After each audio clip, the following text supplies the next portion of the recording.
ville, la séparation du couple Trudeau. René Lévesque initie ses troupes réunies en congrès aux contraintes du pouvoir. Monique Mercure remporte un grand prix d'interprétation au Festival de Cannes. Les Expos perdent contre les Cardinals de Saint-Louis. Au cinéma, The Sting, Network. Et Sam Steinberg achète 4 pages dans la presse pour célébrer le 60e anniversaire de ses magasins d'alimentation et présente fièrement quelques-uns de ses employés modèles.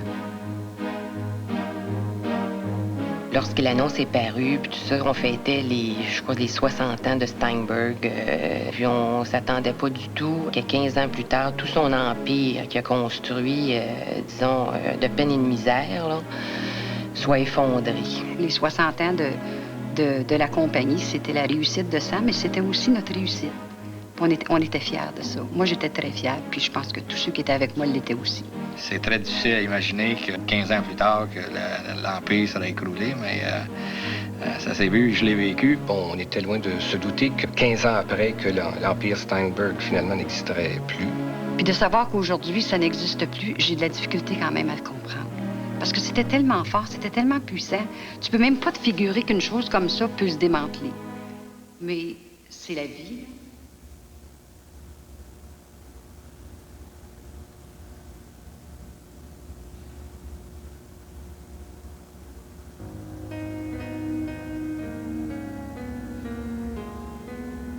J'étais chef de charcuterie chez Steinberg. C'était comme si c'était mon magasin. On prenait ça beaucoup à cœur dans le temps. C'était notre vie, nous et moi. J'ai été convié pendant 25 ans. Je ne voudrais pas aller faire croire que c'est Steinberg, c'était dans le paradis. Mais c'était pas loin.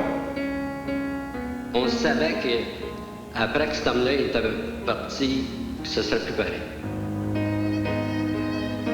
J'ai jamais été pareil.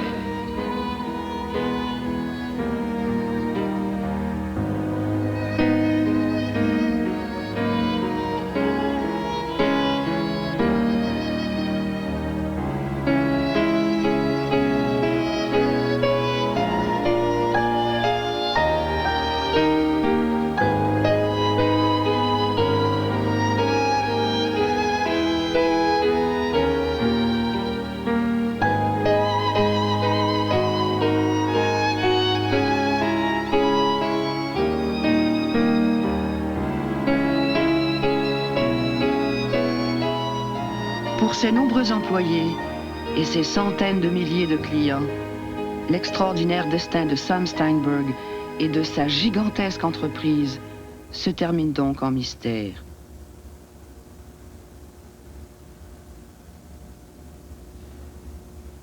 Que s'est-il passé? Qu'a-t-il pu se produire? Qu'est-ce qui a tué l'Empire Steinberg? 1 million! Ils sont devant moi, là, puis j'y crois pas encore. 1 million! Oh, je sais pas combien au juste ça fait, mais quand on dit 1 million, on rit plus. Non, rencontre pas des Germaines Lauzon par là. Il y a juste du grand monde. À Paris, tout le monde fait le bien. Nous allons commencer notre épopée du déclin et de la chute de l'Empire Steinberg en 1968, lors d'une révolution littéraire et théâtrale. La création des Belles-Sœurs de Michel Tremblay, œuvre inconcevable 10 ans plus tôt, avec son langage vernaculaire et ses personnages populaires.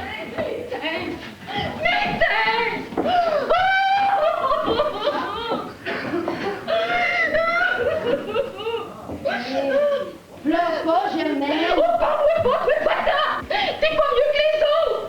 Va-t'en, t'es pas mieux que les autres! Mais je suis avec toi, Germaine, je t'ai défendu! Va-t'en!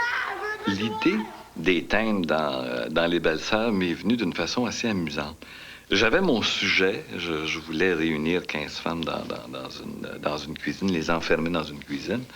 J'avais mes 15 personnages, mais je n'arrivais pas à trouver comment les réunir, pourquoi les réunir.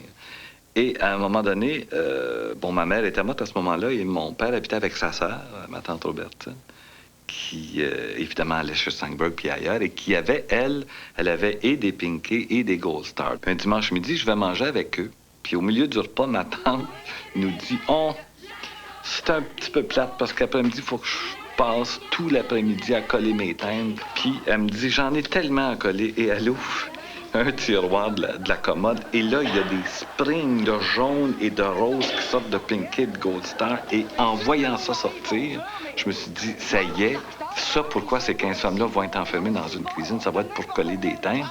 C'est pas un hommage parce que je l'ai pas fait comme ça, mais c'est une preuve que cet homme-là, qui est parti de rien, est entré dans nos vies jusqu'à maintenant faire partie du théâtre québécois. Les timbres Pinky, ça a été un de nos premiers grands succès. Chez Steinberg et dans l'industrie alimentaire, les gens n'avaient pas l'habitude d'acheter en début de semaine. Ce qui fait que les magasins étaient bondés du jeudi au samedi, mais du lundi au mercredi, il n'y avait jamais personne. Il a fallu trouver une formule. C'est comme ça que les timbres Pinky ont vu le jour. Aux États-Unis, c'était S&H Green Stamps qui faisait ça. You mean you can actually get a Longines watch for these stamps? Here you are. How about this one? Think you'll like it? It's a beauty. I'll take it. I think I have just enough books. I checked the amount. Et Sam a bien vu que ça marcherait au Canada. Alors, il a décidé de faire la même chose, mais au lieu d'acheter les timbres de S&H Green Stamps, il a ouvert sa propre compagnie de timbres, les Pinky. Et le Pinky, enfin, notre département de publicité avait créé un petit personnage, Monsieur Pinot. Un personnage qui est devenu par la suite le Monsieur Pinky, avec son haut de forme. Et puis on en a fait un timbre, et c'est comme ça qu'on est entré dans le commerce des timbres. On produisait aussi des livrets où les gens pouvaient coller leur timbre Pinky et ensuite ils choisissaient un cadeau dans le catalogue. Il y avait des centaines d'articles à choisir. Ça a été un grand succès. Comme toujours, Sam a adopté une idée et puis il l'a améliorée. De toute apparence, Sam Steinberg possède toujours, 10 ans après son triomphe de 1959, son grain de génie. Mais les temps ont changé, son entreprise aussi. Et le Québec est en pleine et radicale transformation.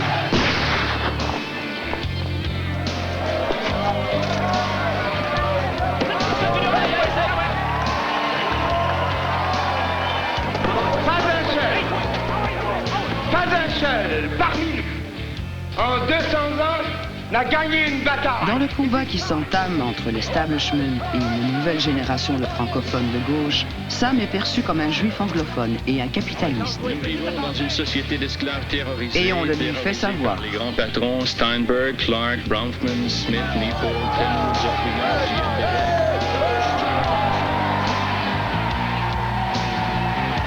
Vive Montréal! Vive le Québec! Vive le Québec libre! Dans ce Québec en évolution accélérée, une expression est désormais consacrée. Faire son Steinberg. Les magasins de Sam sont les plus beaux, les plus modernes. Mais Sam continue à coller au Québec des années 50, au Québec de Duplessis. Son entreprise, c'est sa famille. Les employés, ses enfants. Mais tout change. Et ses enfants, eux, ne voient plus Sam Steinberg du même œil qu'autrefois. L'injustice que moi je voyais et que plusieurs de mes collègues voyaient était que chez Steinberg, on gagnait, par exemple, on travaillait 45 heures, on gagnait 45 $ en 1962-63. Et chez Dominion, où il y avait un syndicat international, pour le même travail, on gagnait comme 20 $ de plus et on travaillait juste 40 heures. L'homme par qui le mal arrive s'appelle Thomas Kukuvica, un jeune diplômé de l'Université de Montréal, entré comme caissier chez Steinberg en 1962. Il dirige aujourd'hui le syndicat des travailleurs de l'alimentation et du commerce à Toronto. La première grève chez Steinberg, ça a été en 1965. Moi, je travaillais à ce moment-là dans un magasin. J'étais délégué syndical, très actif. Ça a été vraiment un pique-nique, finalement. C'est même pas le syndicat qui nous a annoncé que la grève était finie. C'est les gérants qui nous ont réunis dans les magasins et ils nous ont dit, bon, ben, je pense que vous êtes proche d'un règlement. Sam Steinberg va vous payer la journée de grève. Le vice-président du personnel est allé voir Sam et il a dit « Qu'est-ce que je fais pour la journée et demie qui n'ont pas travaillé? » Sam dit « Qu'est-ce que tu veux dire? » Et il répond « Ben, va falloir que je leur coupe une journée et demie. » Alors Sam a dit « Non, tu les payes comme s'ils avaient travaillé. C'est pas parce qu'ils ont fait les idiots qui sont allés sur les lignes de piquetage que moi je vais faire souffrir leurs femmes et leurs enfants. » Et il les a payés. Et pendant 20 ans, on a souffert à cause de cette seule décision-là. Et chaque fois qu'il y a eu une grève, ils ne rentraient pas au travail tant qu'on ne les payait pas. C'était inouï. C'était inouï. C'était impossible pour Sam de penser que ses magasins seraient fermés. C'était comme ouvrir une blessure impossible à guérir. Il ne faut pas oublier que Sam, il y avait un point très, très faible pour lui. C'est qu'il voulait préserver tellement le nom de Sam Steinberg ou de Steinberg. Il ne faut pas oublier que cette période-là, on disait au Québec qu'on n'allait pas magasiner, on allait faire son Steinberg. Mais il est devenu trop généreux. Il y a donc une série de négociations avec le syndicat qui finissaient toujours par obtenir bien plus que ce qui aurait dû leur revenir. Il a été sur la ligne d'épiquetage et il a servi même le café aux grévistes. Quand les travailleurs faisaient la grève, par exemple, ils servaient le café sur les lignes de piquetage. Et c'est pas juste une histoire, ça c'est un fait. Il avait peur que son monde s'enrhume. Et il a même s'émoncé très sévèrement Mel Dobron, qui était avec lui. Monsieur Dobron nous dit, écoutez, si vous n'êtes pas content, allez donc travailler ailleurs, tout ça. Et pour vous montrer la sensibilité que M. Sam avait avec les gens qui travaillaient pour lui, et du revers de la main, a dit à M. Dobron de s'en aller. Et Sam lui a tout simplement dit, écoute, ces gens-là ont exercé un droit, respecte ce droit-là.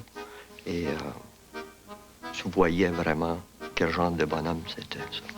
Fait que c'est pour vous démontrer la sensibilité que M. Steinberg avait et la fierté qu'il avait des gens qui travaillaient pour lui, même à conflit de travail.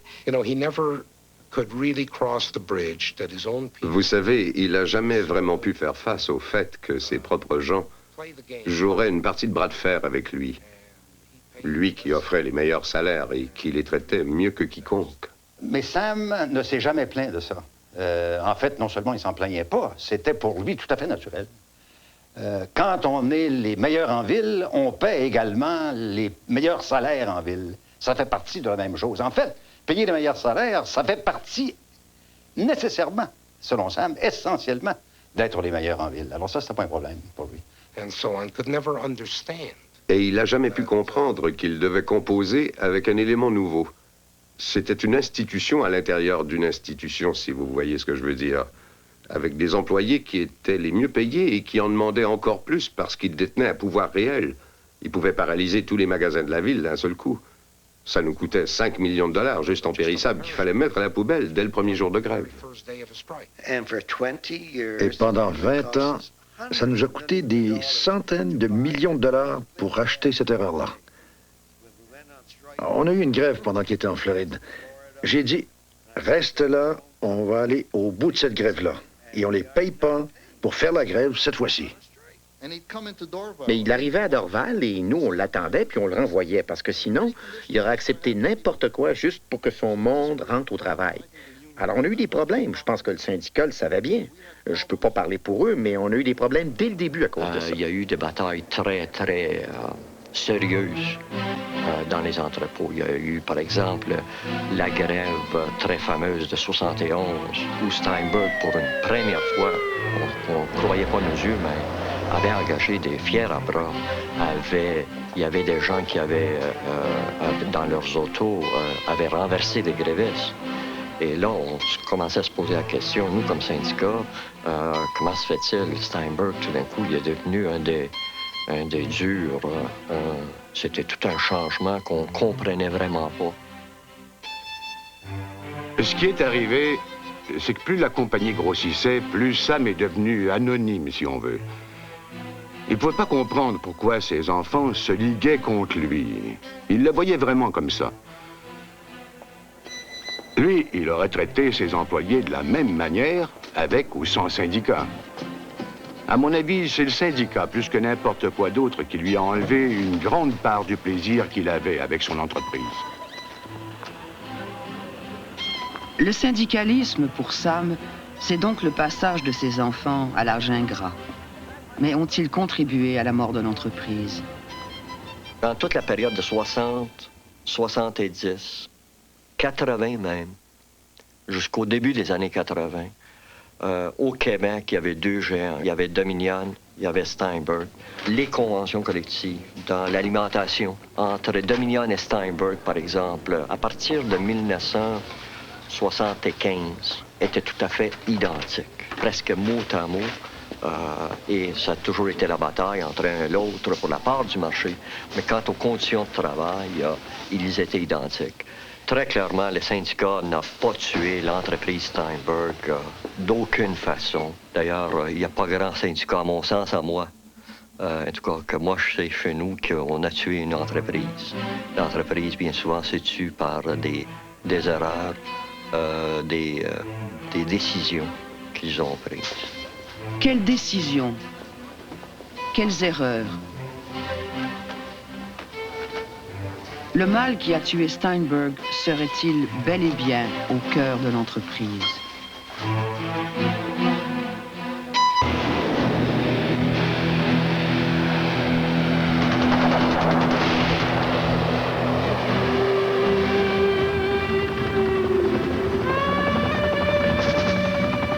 La guerre du Vietnam, c'est le cauchemar de cette époque. Pour la financer, le gouvernement américain promet de ne lever aucun impôt. Résultat, une flambée inflationniste qui se répercute aussitôt au Canada et entraîne un nouveau front de contestation, les mouvements de consommateurs.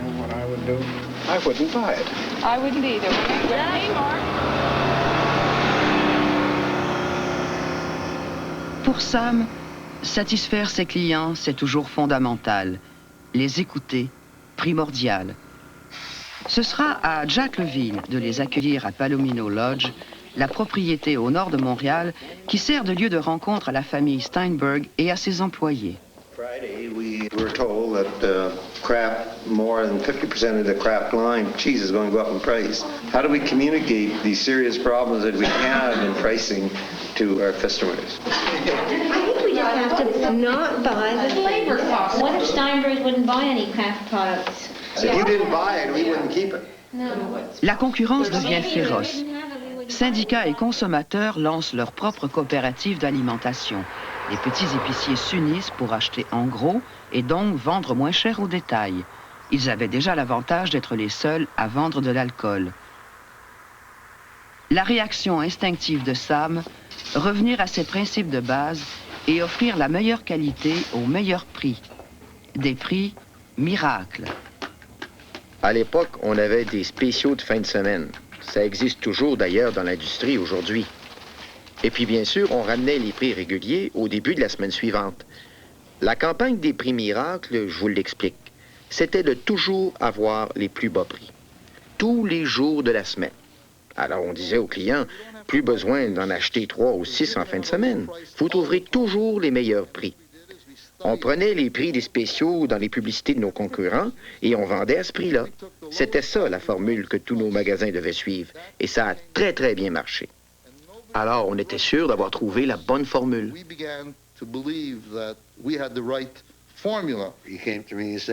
est venu me voir et il m'a dit, si ça fonctionne, j'en prends le crédit. Et si ça fonctionne pas, ça va être ta faute. Et tu vas recevoir la pire raclée de ta vie. C'était un risque énorme. Il avait fait le pari que ses compétiteurs ne suivraient pas, qu'ils ne voudraient pas encaisser le coup. Nos compétiteurs, en voyant nos prix, et même des compagnies comme Loblaws et A&P à Toronto, nous disaient qu'on était fous, qu'on ne pouvait pas vendre à ce prix-là et faire de l'argent. Alors personne n'a voulu prendre le même risque et ils nous ont laissé aller. Alors c'était vraiment une gageure contre ses adversaires et sur leur réaction. Et tout ça venant d'un homme qui n'avait jamais mis les pieds au Harvard Business School. Personne ne lui avait appris ces choses-là. Et c'était des idées carrément nouvelles qui le séduisaient tout simplement et qu'il appliquait. Nous, on avait bien fait le calcul. Si une cliente achète pas 3 ou 6 boîtes de conserve, mais qu'elle en achète qu'une seule, elle va probablement prendre l'argent qui lui reste et acheter plus de produits périssables où les bénéfices sont meilleurs. Le résultat, c'est qu'en bout de ligne, on y arrivait. En fait, les bénéfices ont été bien meilleurs que prévu, ce qui nous a permis de réduire encore les prix. Puis ça a continué comme ça jusqu'à ce que l'inflation fasse tout déraper et que le programme soit plus crédible. 1973, crise du pétrole, nouvelle flambée des prix, nouveau mécontentement des consommateurs. À Ottawa, commission sénatoriale d'enquête sur les prix à la consommation. Sam Steinberg, comme les autres géants de l'alimentation, va devoir se défendre.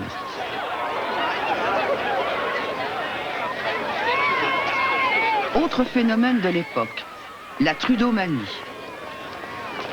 Avec l'arrivée de Pierre Elliott, Ottawa prônera le bilinguisme coast to coast et affrontera Québec, champion de la francisation. Steinberg, heureusement, est déjà francisé. Ou presque. La haute direction de Steinberg, à laquelle je n'appartenais pas à ce moment-là, évidemment, était anglophone. Au siège social, on parlait surtout anglais. C'était à peu près, disons, à la proportion de 90%, tout se faisait en anglais. À l'exception de ce qui se passait dans certains de ces services-là, comme au bureau d'emploi ou aux relations publiques. Vu que les relations publiques relevaient de moi, je suis allé à l'Université de Montréal pour les convaincre de donner un cours du soir aux 20 cadres seniors de la compagnie. Mais ils étaient tout étonnés. Ils m'ont dit « Oh non, on n'a pas ça au programme, alors c'est exclu pour cette année. De toute façon, c'est complet chez nous. » L'année suivante, ils ont accepté. Monsieur Doyle, que faites-vous dans la vie? Je suis un avocat, monsieur.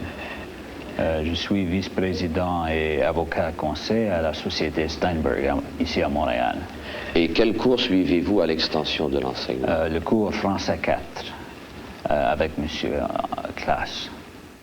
Dans la division alimentaire du Québec, cependant, la situation était presque renversée. La situation, on parlait généralement en français dans la division du Québec.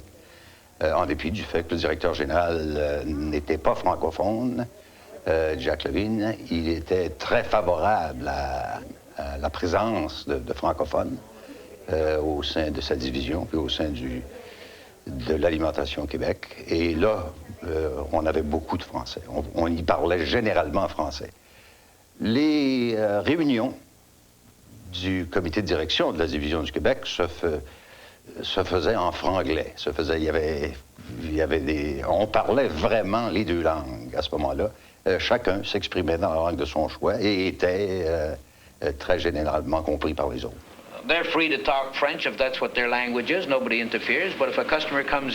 Ils sont libres de parler français si c'est leur langue maternelle, ça les regarde. Mais si un client ou un employé d'un autre département s'adresse à eux en anglais et qu'ils le parlent aussi, c'est en anglais qu'ils doivent répondre. Le même principe s'applique à nous. Si on s'adresse à des employés qui ont du mal à comprendre l'anglais, c'est dans notre intérêt, dans l'intérêt de la compagnie, de s'adresser à eux en français. Nous sommes en affaires pour une seule et unique raison, vendre des produits alimentaires le moins cher possible. Pour atteindre cet objectif-là, il nous faut être sensibles au milieu dans lequel on travaille. Nous n'avons pas, hélas, d'image d'une situation qui nous aurait tous fait sourire aujourd'hui. Sam à l'école, avec ses cadres, perfectionnant son français. Il tenait beaucoup à ce que les Canadiens français montent en grade dans la compagnie, et même d'en voir atteindre le haut de l'échelle. Et c'est ce qu'ils ont fait. Moi, lorsque j'étais le directeur des HEC, j'essayais d'insister sur le fait que nos diplômés devaient aller non seulement pour fonder des PME, ce qui est excellent, mais qu'aussi devaient prendre leur place dans les postes de direction dans les entreprises dites anglophones. Alors, Steinberg était une de celles-là, à ce moment-là. Et j'ai rencontré M. Steinberg pour essayer d'amorcer un mouvement dans ce sens-là. Et il était très, très ouvert à ça. On a développé un système de parrainage, si vous voulez, entre les diplômés universitaires qui entraient, dont la majorité était francophone, et des gérants compétents dans la formation de cadre.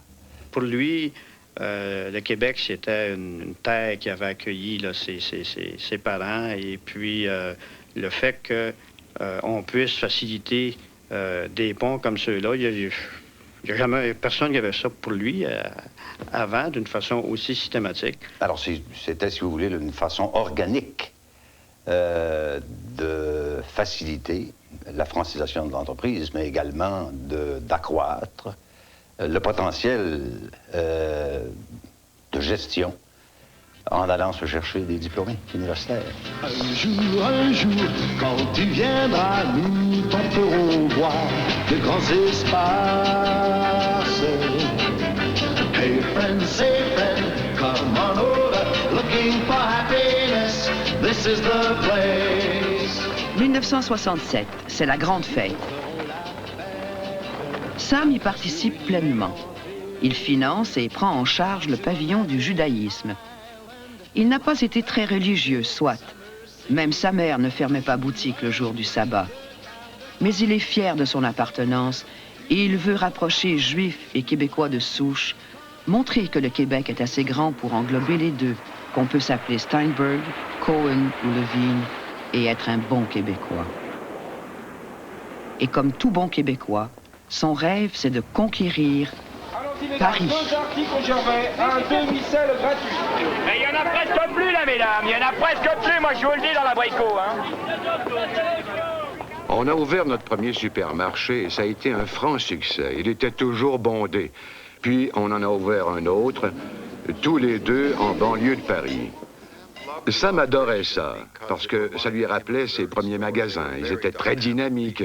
On avait mis l'accent sur les périssables, la force principale de Sam. Il y avait des boulangeries, des comptoirs à salade et à fromage, et toutes ces choses qui le ramenaient à ses débuts dans le commerce. On vendait aussi du vin. Il n'était pas rare de voir des clients ressortir avec 20 ou 30 bouteilles. Il était certainement très fier de vivre sa première expérience en dehors du Canada, en France. Évidemment, c'était très facile pour nous de dépêcher des employés sur place. Pas besoin de vous dire que les employés qu'on envoyait de Montréal adoraient travailler à Paris. La plupart réalisaient un rêve. Et pour Sam, c'était la réalisation d'un rêve. C'est mieux ici. C'est mieux ici, tant mieux, merci. Merci. Oui. J'en ai fait People have to tell people where the parking is. I see. You're going to tell them where it's going to come. I like that. C'est bien smart. Sam se passionne. Chaque année, il ira à Paris visiter les joyaux de sa couronne. On a décidé d'aller en France parce que c'était bien de montrer au gouvernement provincial, au Québec, qu'on était établi en milieu français, qu'on comprenait le milieu français. À l'époque, il y avait De Gaulle, et De Gaulle était un héros. Et c'est pour ça qu'on y est allé. On y est allé pour les mauvaises raisons. Le plus grand obstacle, c'était le gouvernement français qui surveillait de très près les supermarchés, et surtout les supermarchés étrangers. Et quoi qu'on en ait eu 5 là-bas, on n'a jamais fait de profit. De Gaulle ne voulait pas nous laisser contrôler plus de 49 % de l'affaire, alors que notre partenaire en contrôlait 51 %. C'était devenu très frustrant à la longue. J'y allais 4 fois par année.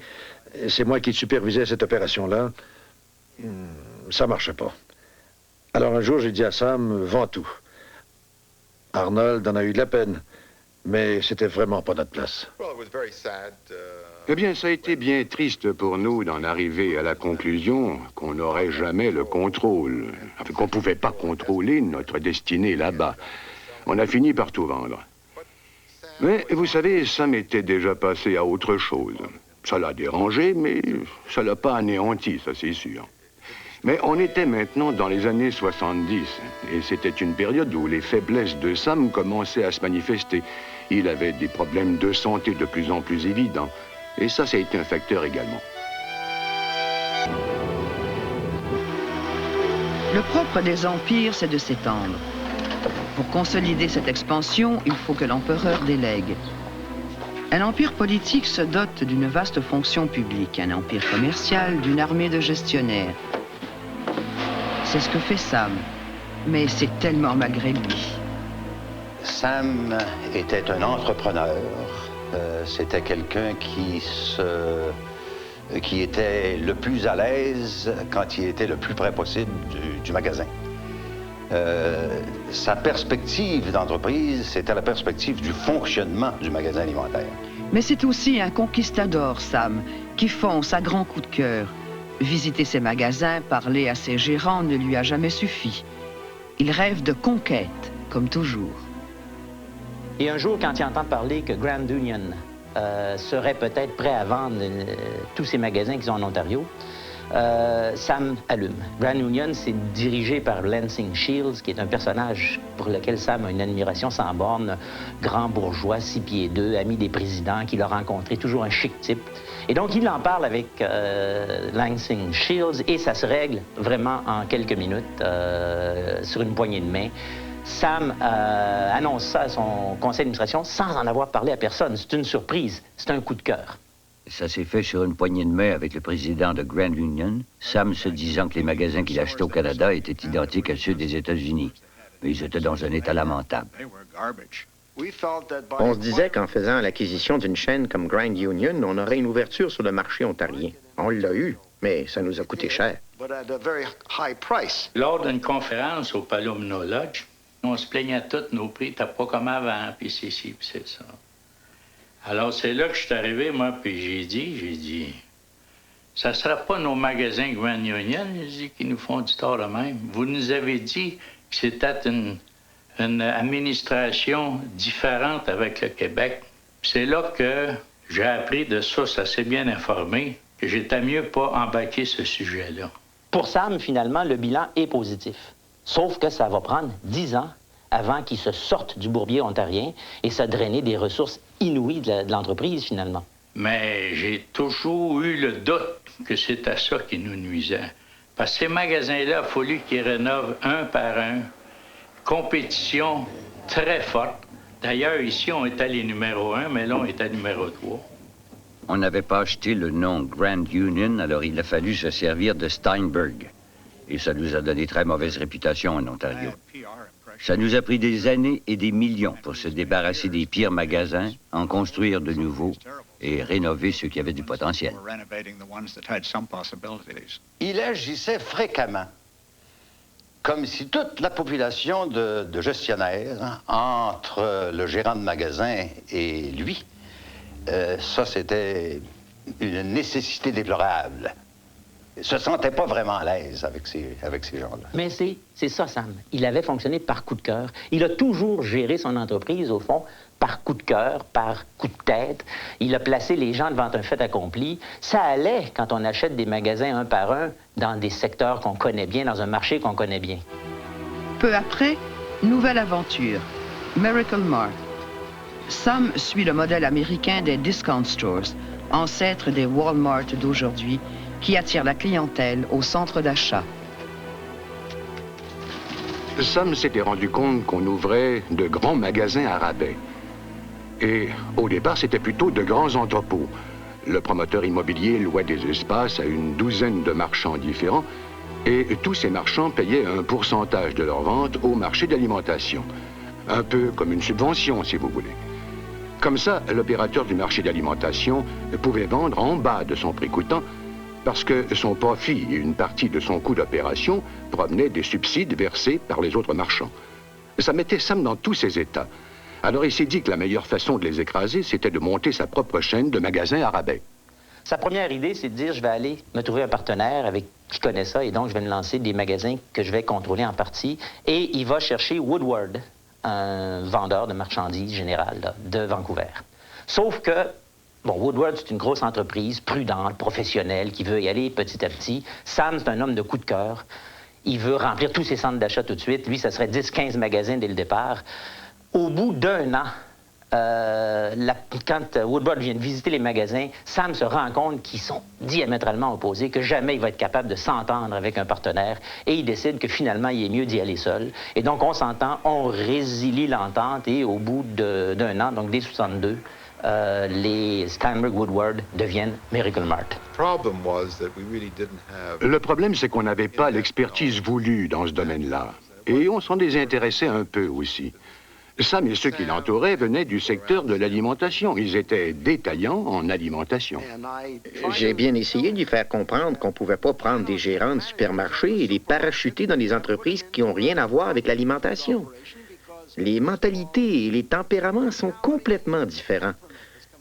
Dans l'alimentation, il y a un roulement de produits au moins 20 fois par année, alors que dans les autres secteurs, ça se produit 5 ou 6 fois par année. Et on a souffert pendant des années parce qu'on n'avait pas un personnel qualifié. On avait les biens immobiliers, l'argent, mais pas le personnel qu'il fallait pour s'en occuper. C'était un vrai entrepreneur. Il ne voyait pas beaucoup autour de lui. Il voyait rien que ses propres objectifs, n'est-ce pas? Ce qui est normal pour un entrepreneur, parce que s'il voit trop, n'est-ce pas? S'il ne peut pas voir les choses de cette façon-là, en très peu de temps, il voit trop et ça ne fonctionne plus aussi bien qu'auparavant. Sam, durant la totalité de sa carrière, jusqu'à la fin de sa vie, a conservé une relation directe et tout à fait privilégiée avec les gérants des magasins. Vers la fin de sa carrière, quand il nous arrivait après un voyage ce n'est pas vers les vice-présidents qu'il allait. Il passait la première avant-midi au téléphone à discuter d'affaires avec les gérants de magasins. C'était pour lui une façon très efficace de se retremper dans la vie de l'entreprise, mais ça court-circuitait la gestion. Ce court-circuitage des professionnels, des gérants professionnels de l'entreprise était quelque chose qui, inévitablement, rendait la professionnalisation de l'entreprise plus difficile. Alors, tu peux pas maintenir un contact intime avec 27 000 employés. C'est ridicule, c'est de la folie furieuse.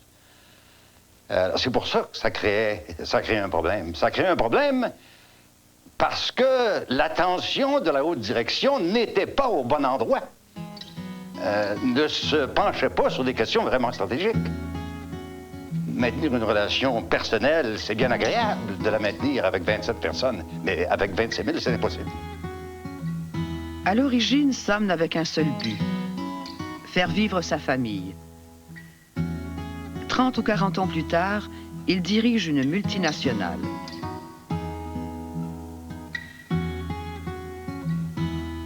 Mais il est resté malgré tout le petit épicier pour qui son négoce, c'est le moyen de faire vivre sa famille. Sa vision est globale d'une part, d'autre part son univers mental se limite aux 4 murs du petit commerce de sa mère. Il n'en sortira jamais. C'est là le paradoxe central de son étonnante personnalité et le talon d'Achille de son immense entreprise. Est-ce cela qui va tuer Steinberg? Je pense qu'un de ses défauts, et un des défauts dans la façon de mener ses affaires, qu'on pourrait prendre pour une qualité, c'était son dévouement envers sa famille. Je dirais que tous les cousins, que ce soit le premier, le deuxième, troisième ou quatrième, n'importe quel parent éloigné, il les encourageait à entrer dans l'entreprise. Il avait vraiment l'impression que les membres de la famille seraient plus dévoués à l'entreprise que n'importe qui d'autre. Il était très loyal envers sa famille. Pour lui, n'importe quel membre de la famille qui en exprimait le souhait avait droit à sa place dans l'entreprise. Mais Sam se faisait des illusions. Il pensait que les membres de la famille grimperaient les échelons comme tout le monde, qu'ils obtiendraient de l'avancement juste au mérite, ce qui n'a pas été le cas. La famille était toujours autour de lui, sans que la famille, pour la plupart, avait vraiment l'éducation ou la connaissance des choses pour prendre ces positions-là. Eh bien, c'est sûr que la famille était très importante pour Sam. Moi, je ne serais certainement pas entré dans la compagnie à un tel niveau et j'aurais pas pu aller aussi loin si j'avais pas fait partie de la famille. Je n'ai jamais été naïf au point de croire que c'est par mon seul talent que j'ai pu y entrer. Je pense que je m'en suis pas mal tiré, étant donné les circonstances, mais c'était une entreprise familiale. Sam disait qu'il y aurait toujours de la place pour la famille. Malheureusement, les gens qui provenaient de cette famille n'étaient pas toujours des plus doués. Et dans bien des cas, ils s'attendaient à être traités comme des membres de la famille et donc d'avoir accès à des postes de cadre supérieurs ou relativement supérieurs, peu importe leur talent.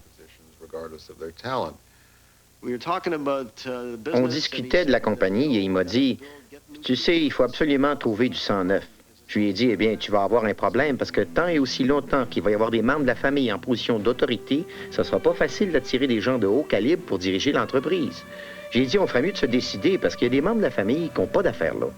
Il m'a répondu, il faut que tu saches que moi, j'ai bâti cette compagnie pour la famille et ça va rester dans la famille. Alors, si ça ne fait pas l'affaire de certains, tant pis. C'est comme ça que ça va se passer. Alors, n'importe quel membre de la famille qui veut travailler chez Steinberg a sa place. Et il s'en est tenu à ça jusqu'à la fin. En 1969, au Palomino Lodge. Comme d'habitude, Helen Steinberg prépare et sert les repas à cette rencontre de la haute direction de l'entreprise. Atmosphère familiale, donc. Mais au cours des 3 jours qui vont suivre, les discussions seront musclées. Let me give you another example. We, at the present time, have $4 million invested in the restaurant business. $4 million. I doubt, frankly, that anyone in this room even knew we had $4 million invested in the restaurant business, and that doesn't include the buildings. I'm talking just about the leasehold improvements and the equipment and the inventories, $4 million. Now, that was no planned decision, and yet it somehow, with the loose kind of organization we have, we find ourselves at the beginning of 1969 with a $4 million investment, and we will lose this year something like $400,000 in that business. Well, Arnold, you have given an example that I was going to cite myself as a combination of A, one-to-one decision-making, and B, and F, family organization. L'objectif, débattre les grandes orientations stratégiques. Du moins, c'est ce que tout le monde se dit. En réalité, un seul sujet les préoccupe tous également. La question de la succession. It's inconceivable that a decision of succession would not have been the size of our company, would not have been made that decision before now if it wasn't for the dilemma of the family. L'entreprise Steinberg ne possède plus une seule culture, léguée par Aida et reprise par Sam, soit la culture d'une entreprise familiale.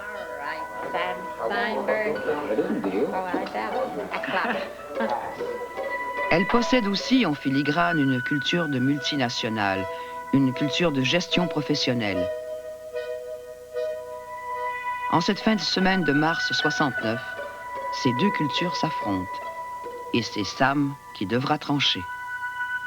Let me just say this, that there is an awareness in the company that there is such a thing as an informal organization at Steinberg's, which is directly linked to the family, to the point where if you're sitting among a group of peers, that the fact, and I'm going to level here and tell you that the standard joke is that the key decisions are not made at the management committee or with the president, but at Friday night supper.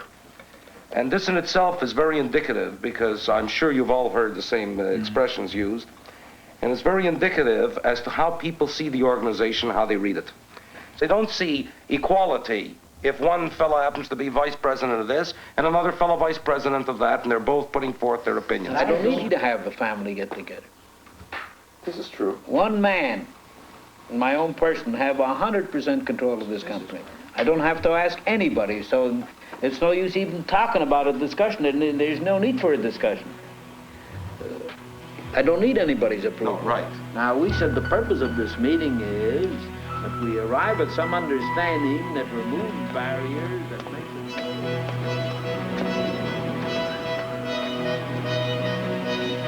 it... Sam sait fort bien que la décision qu'il doit prendre sur sa succession va marquer à tout jamais l'avenir de son empire. Peut-être même en décider le sort ultime.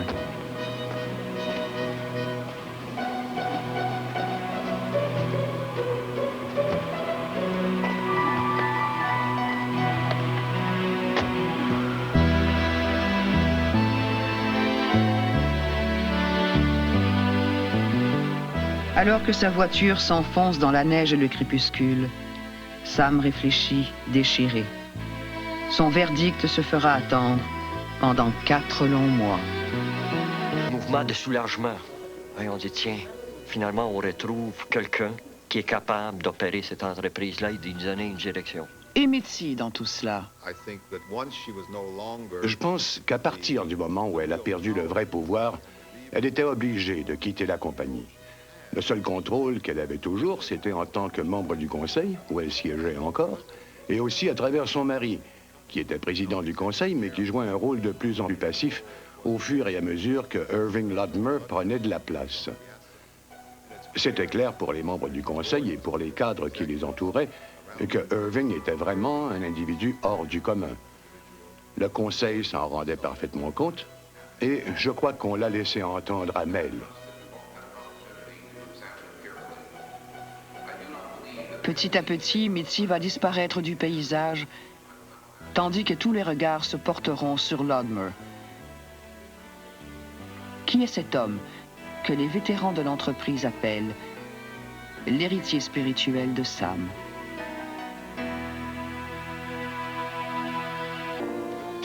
L'université McGill, fin des années 50. Le futur président de Steinberg termine ses études. Rien ne présage l'avenir qui l'attend. En 1957, je venais tout juste d'avoir mon diplôme d'ingénieur en physique de l'université McGill. Je pensais sérieusement à m'inscrire à l'université de la Californie à Berkeley pour faire mon doctorat en physique nucléaire, rien de moins. Puis j'ai eu des doutes. J'ai décidé de travailler pendant 1 an. J'ai cherché dans le journal et j'ai vu une annonce. Et c'était celle de Steinberg's. J'ai rencontré Irving un jour à la cafétéria. Chaque fois qu'il rentrait travailler sur la rue Hochelaga, il s'assoyait avec moi. J'étais très, très impressionné. Il était vraiment brillant. Alors, je lui ai demandé, comment t'aimerais ça travailler dans le service de l'immobilier? Il m'a dit, oh, moi, j'aimerais beaucoup ça, mais vaut mieux s'assurer d'abord qu'on va me laisser partir. Parce qu'en ce moment, je travaille dans l'entrepôt et je suis pas certain que Jack Levine va me laisser aller. J'ai dit, laisse-moi ça, je m'en occupe. J'ai pas besoin de vous dire que Jack n'était pas d'accord. Alors j'ai dû tirer quelques ficelles et j'ai finalement réussi à faire entrer Irving au département. Et c'est sûr qu'il a eu du succès tout de suite en partant. Et ça a été mon entrée dans le domaine de l'immobilier. Comme je venais d'une famille qui était loin d'être riche, c'était vraiment nouveau pour moi. Son enfance de fils d'immigrants pauvres rappelle celle de Sam, qui le prend sous son aile et en fait son confident. Il aimait parler de sa jeunesse, de l'époque où il vendait ses journaux au coin de la rue, et comment les grands, parce qu'il était petit, Sam, comment ils essayaient de lui casser la gueule et de lui enlever les meilleurs coins de rue, et comment il se défendait, et toutes sortes d'histoires comme ça. Il adorerait me montrer où il avait grandi et tout le reste. Au fond, il voulait juste parler. Alors on parlait affaires au moins 90% du temps, ou bien de la famille. C'était une relation plutôt bizarre à bien des niveaux. Il était... J'étais beaucoup plus jeune que lui, et il me racontait des histoires que... Au fond, je pense qu'il savait que j'irais pas répéter ça. But the supermarket and the Miracle Mart won't be on the same level? They may or may not. I want them on one level, boy. I know what you would want. I guess that. Dernier flashback.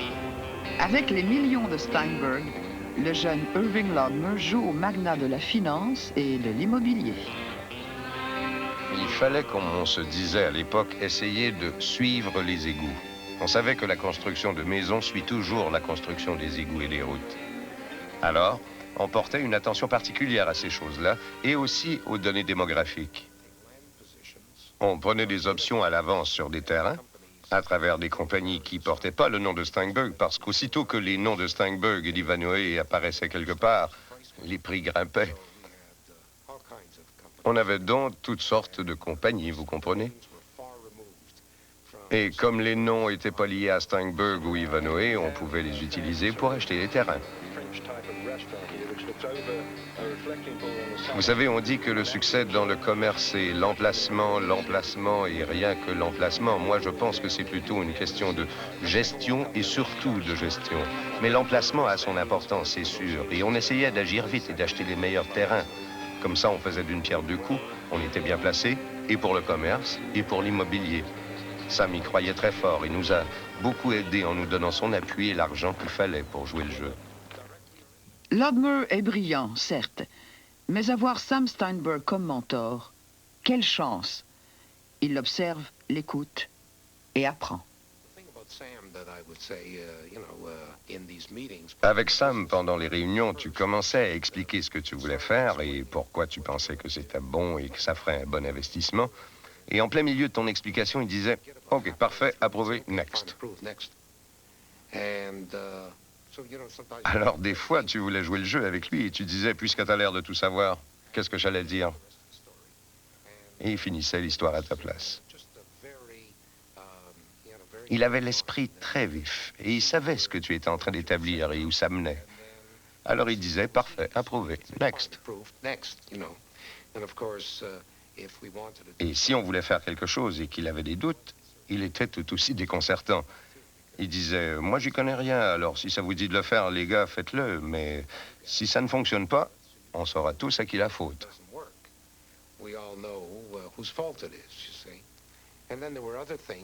Et il y a eu d'autres fois où Sam n'était pas certain de vouloir nous laisser faire. Et il disait non. Léo était président d'assemblée et moi secrétaire. Après la réunion, Léo me demandait « Sam a approuvé, non ?»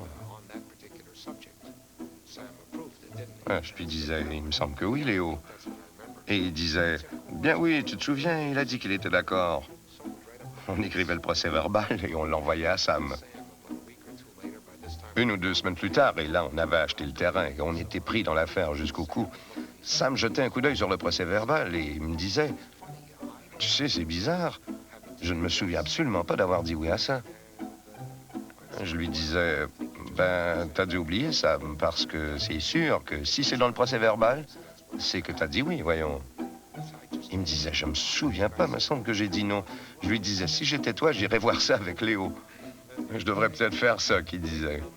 Après 2 ou 3 fois, quand je lui proposais d'aller vérifier avec Léo, il disait « Pourquoi faire? Je sais que vous avez tout manigancé de toute façon. Ça sert à rien de vérifier. » On avait un plaisir fou. Il savait très bien ce qui se passait et il nous laissait faire. Je suppose qu'il comprenait que la seule façon d'avoir le genre de monde qu'il voulait autour de lui, c'était de leur laisser un peu d'initiative.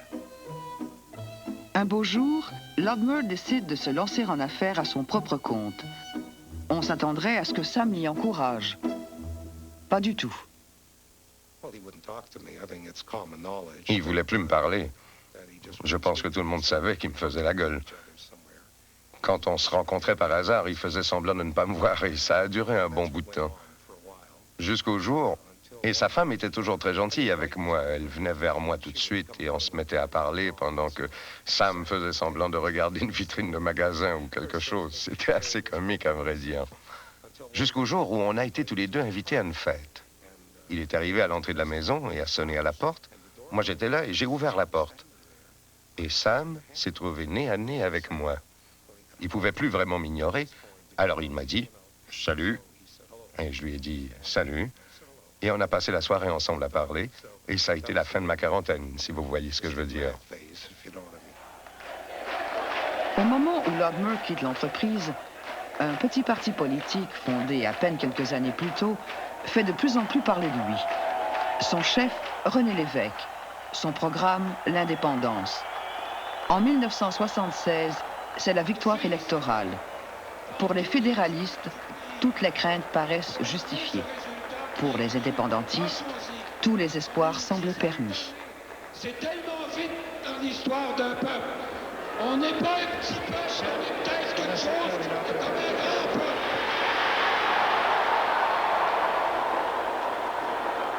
Quatre ans plus tard, ce sera la défaite que connaîtra l'évêque. Chez Steinberg, les pires années de son histoire. Pour Lodmer, un défi gigantesque. Il fallait donc qu'on bouge, et vite. Alors, j'ai décidé qu'on allait rapidement se tourner vers un nouveau concept de supermarché. Alors, on a essayé de redéfinir qu'est-ce que ça serait un magasin d'alimentation, de resubdiviser le magasin en petites boutiques de boulangers, d'épiciers, etc., de poissonniers, avec un décor factice peut-être, mais un décor qui donnait l'illusion qu'on ne traitait plus seulement dans un grand espace stérile, mais qu'on était dans un vrai marché, public. En fait, la raison pour laquelle on s'est mis à offrir autant de fruits et de légumes frais et tout le reste, c'est qu'il y avait de plus en plus de marchés publics au Québec et en Ontario.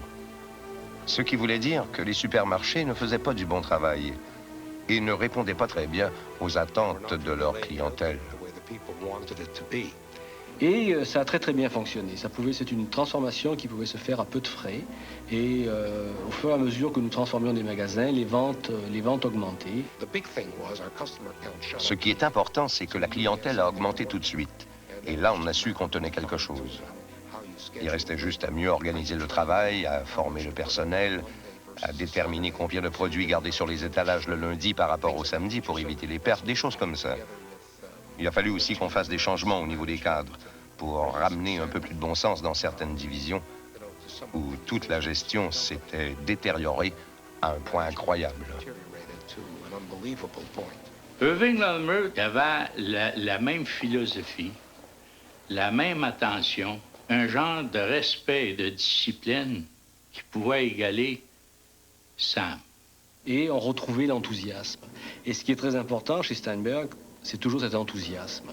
C'est que tout le monde pousse à la roue avec énormément de cœur, parce que la compagnie est complètement ouverte.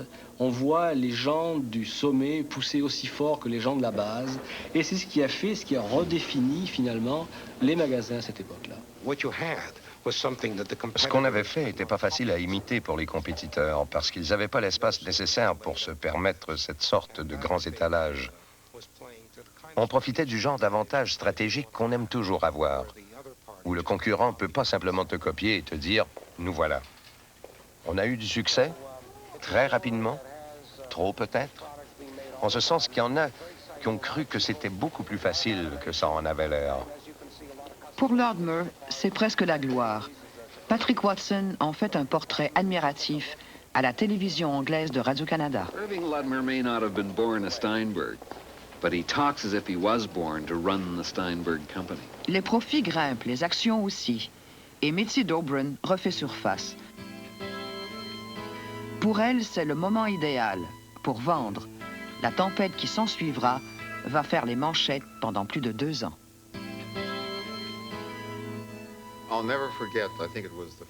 J'oublierai jamais, je pense que c'était dans l'édition du Nouvel An de la Gazette. Ça a été un choc de voir à la une qu'il y avait un procès entre les sœurs, qu'elles se poursuivaient en justice. C'était vraiment incroyable. Et les accusations de part et d'autre, ça s'injuriait, ça se traitait de tous les noms, de stupides, d'ignorantes, d'incapables, et j'en passe. C'était, à mon avis, un cas classique de rivalité fraternelle. Ça allait inévitablement finir par... Enfin, c'était un combat à mort entre les deux. Le problème, c'est que le testament de Sam interdit la vente de l'entreprise, à moins que les sœurs ne soient d'accord. Or, Mitzi veut, et Marilyn ne veut pas. Moi, j'avais un tel sentiment, je me sentais tellement enracinée dans la compagnie. Comme si ça avait été un membre de la famille. Je peux même pas l'expliquer, c'est quelque chose que je ressentais très fort. Mes enfants, ils travaillaient là, tous les 3. Ma fille aussi. Elle travaillait chez Miracle Mart, un autre était chez Ivano, et l'autre chez Steinberg, et ils adoraient ça. Ils sentaient que tout ça leur appartenait, pas parce que c'était Steinberg, mais c'était comme si c'était à eux, comme une partie d'eux-mêmes. C'est alors que Lorimer semble commettre une erreur capitale. Bon, il y a des gens qui disent ça, et peut-être qu'il y a du vrai là-dedans. Et cette soi-disant erreur était, si je vous ai bien compris, et si je me trompe, vous me direz à quelle erreur vous faites référence, mais je pense que vous parlez du fils de Marilyn, Billy.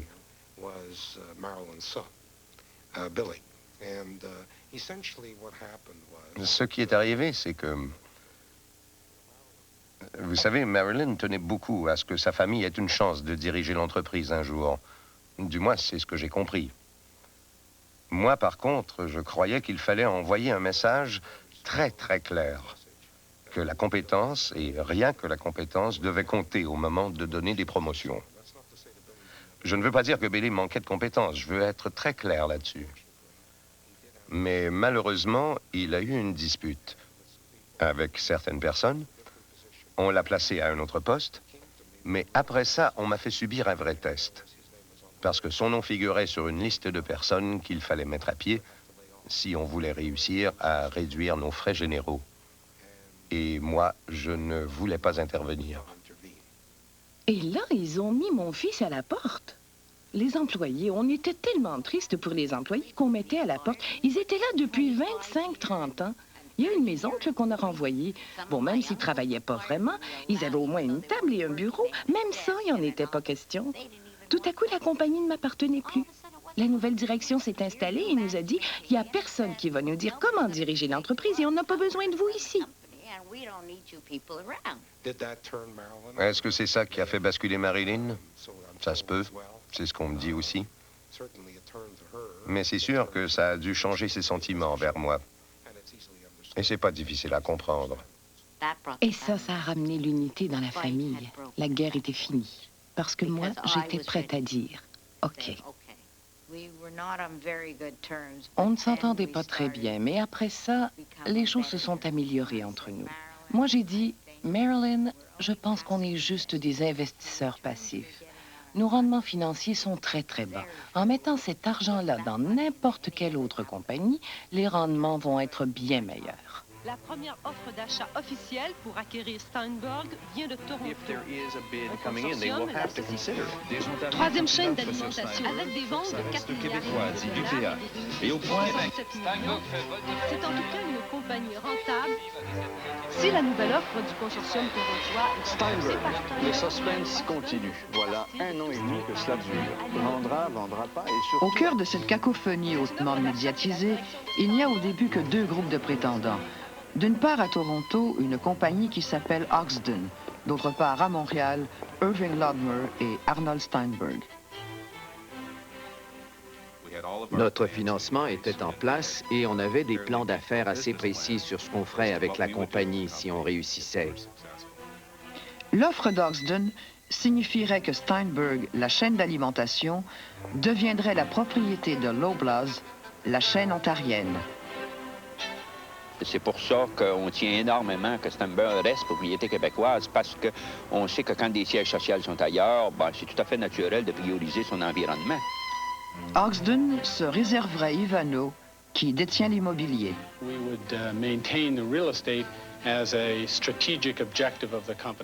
La famille et le gouvernement québécois préféreraient un acheteur de chez nous. Irving Lodmer et Arnold Steinberg veulent s'associer à la Caisse de dépôt du Québec et à son président d'alors, Jean Campeau, pour n'acheter que la part des sœurs. Ce sera non. La proposition qui nous était faite à ce moment-là ne nous permettait pas d'acquérir Ivanhoe, qui était essentiellement l'objectif poursuivi par la Caisse à l'époque en termes de diversification de l'ensemble de ses placements. Mais Lodmer et Arnold Steinberg estiment que sans le parc immobilier, Steinberg perd son plus grand avantage stratégique. J'étais convaincu qu'il fallait garder le parc immobilier dans Steinberg. C'était un avantage qui avait tellement servi la compagnie, et même dans sa réorganisation, que je croyais son importance capitale. Quand on avait un magasin qui fonctionnait mal, ou qui était trop petit, ou qu'on voulait essayer une nouvelle stratégie, par exemple, en étant propriétaire, on pouvait s'en aller et ça finissait là. Étant donné que Steinberg payait 1 ou 2 $ le pied carré depuis 1950, on pouvait louer ces espaces-là à quelqu'un d'autre à un taux bien plus élevé, et Ivanhoe faisait encore plus d'argent. On pouvait faire ces choses-là parce que ça sortait de la poche de gauche pour aller dans celle de droite. Ivanhoe était la propriété de Steinberg à 100%. Alors on faisait ce qu'on voulait. Il y avait beaucoup d'avantages, et pas seulement celui-là. Le premier ministre Bourassa intervient. Le résultat, une alliance entre Jean Campeau, le patron de la Caisse, et l'entrepreneur Michel Gaucher. Leur plan, Gaucher achèterait Steinberg au grand complet. La Caisse lui prendrait Ivano, le parc immobilier. Gaucher se débrouillerait avec le reste. Dans cette transaction-là, la Caisse y trouve son compte au point de vue rentabilité. Ça fait notre affaire. C'est un excellent investissement. Et en plus de ça, pouvez-vous vous dire ce que ça veut dire qu'un Steinberg siège social qui reste ici? Prix d'achat, 1,3 milliard. Si tout est ratifié, c'est une très bonne nouvelle pour le Québec parce que ça se trouve à consolider des milliers d'emplois pour les Québécois. L'entreprise est l'une des plus importantes au Québec. Ça fait partie à toute fin pratique du patrimoine québécois. C'est ce que j'ai dit aux sœurs Steinberg au cours de la fin de semaine. Le Québécois dans les affaires, c'est à nouveau, depuis l'affaire Steinberg, qui peut compter sur son gouvernement. Mais Lord Moore et Arnold Steinberg ont-ils raison? Est-ce que Steinberg peut survivre sans l'immobilier? Michel Gaucher est avec nous ce soir. Bonsoir, M. Gaucher. Bienvenue au point. M. Gaucher, le parc immobilier, ce qu'on dit être rentable, c'est la caisse de dépôt qui va l'avoir. Vous gardez la partie, dit-on, qui est non rentable. Est-ce que ça, c'est pas une aventure risquée, puisque vous ne pouvez pas vous appuyer là, sur votre parc immobilier, vous ne l'avez plus? Non, c'est pas du tout le cas. C'est que ce qu'il faut voir dans une entreprise comme Steinberg, dans une acquisition comme celle-là, c'est le flux monétaire, c'est le cash flow, c'est ce qui rentre puis qui sort. Et on a vendu, en fait, des parties qui avaient de grandes valeurs, mais qui avaient très peu de trésorerie dans le parc immobilier. Il y a une trésorerie intéressante, mais qui est inférieure au point de vue rendement avec ce que génèrent les magasins, la partie alimentaire. C'est quand même les magasins, juste 2 dit-on, de profit au maximum. Oui, mais sur le chiffre d'affaires de 4,5 milliards, ça fait beaucoup d'argent. Nous savons désormais que les événements ne donneront pas raison à Gaucher. Steinberg ne survivra pas, hélas, au morcellement de l'Empire. Gaucher et la Caisse de dépôt ont-ils donc tué Steinberg? Ou est-ce le manque total d'expérience de Gaucher dans l'alimentaire?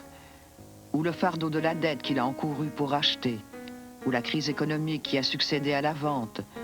C'est tout cela à la fois, bien sûr, et bien plus, car les clés de l'énigme sont nombreuses. Mais si je devais choisir une raison en particulier pour répondre à cette question-là, un des grands problèmes, le problème central pour moi, c'est l'inhabilité de l'entreprise à planifier sa succession, à planifier la succession de Sam, à planifier la succession de sa très haute direction. Si je devais choisir parmi toutes les raisons, ça serait une. Il y en a d'autres, toutes les autres. La dispute familiale à la fin, ça a été évidemment, ça a fait partie de ce qui a tué Steinberg. C'est une question qu'on pose si souvent. Comment se fait-il que Sam, qui était un si grand génie et qui aimait tellement son entreprise, comment est-ce qu'il a pu la laisser comme ça, sans successeur, et si affaibli?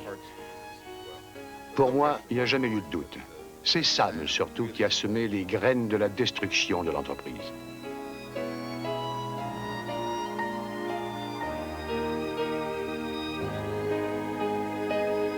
L'automne 1992, tout est consommé. Michel Gaucher vient de déclarer forfait. Qui a été si longtemps synonyme de marché d'alimentation au Québec ne sera plus qu'un souvenir. Depuis la mort du pionnier Sam Steinberg, d'ailleurs, en 1978.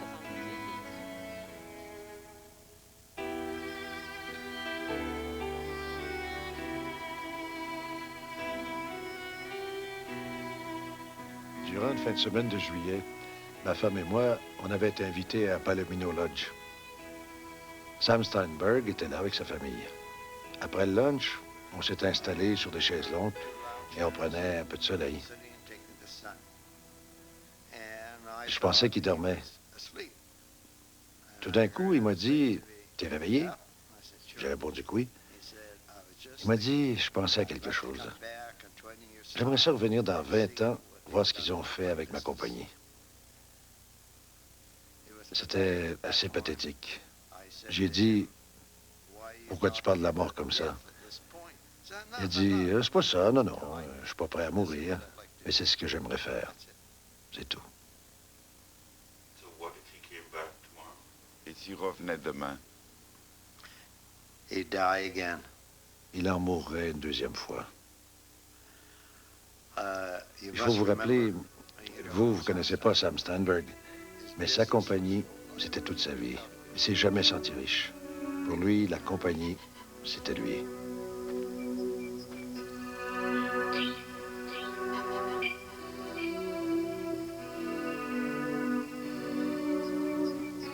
Monsieur Sam, pour moi,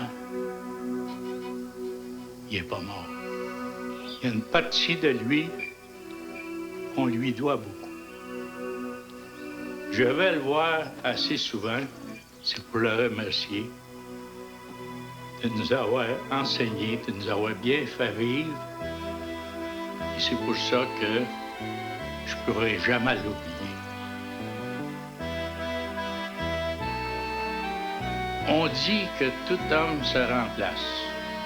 Moi, personnellement, et tous les employés de Steinberg ne pourront jamais dire qu'ils ont été capables de remplacer Sam. Impossible.